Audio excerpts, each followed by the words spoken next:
formalities.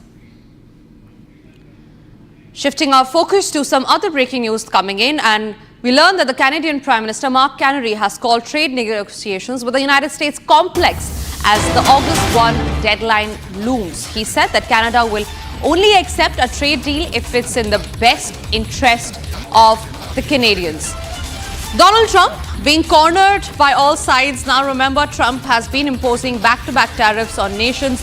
Just today, in fact, early in the morning, we got you that news of how the Donald Trump government has imposed massive tariffs and signed a trade deal with Japan, Indonesia and Philippines. Now it is the Canadian Prime Minister that calls trade negotiations with the United States complex as the August 1 deadline is nearing.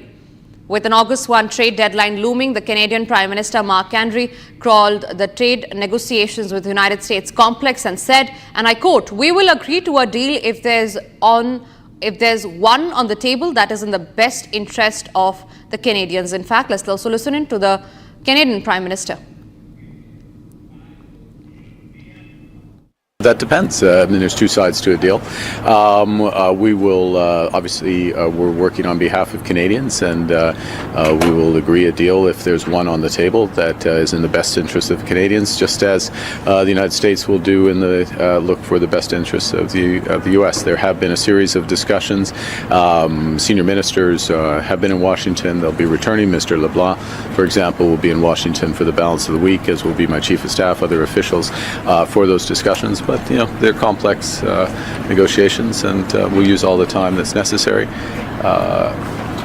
and agree something that's in the interests of Canadians, if that's available.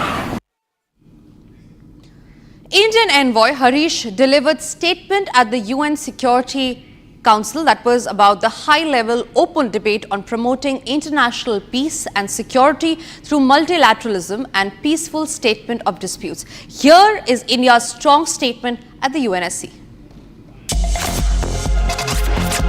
Mr. President, this is an important debate.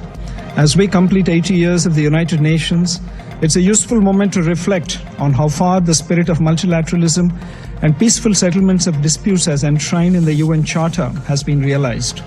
Also, what have been the impediments on the way? The first 4 decades after the creation of the United Nations witnessed decolonization and a period of Cold War. Conflicts were largely contained and managed. UN had a significant role in these efforts. In fact, in 1988, UN peacekeeping forces were awarded the Nobel Prize. The end of Cold War was followed by outbreak of a number of conflicts across continents. The nature of UN peacekeeping operations also started to change. In the recent decades, the nature of conflicts has transformed with the proliferation of non-state actors, often proposed and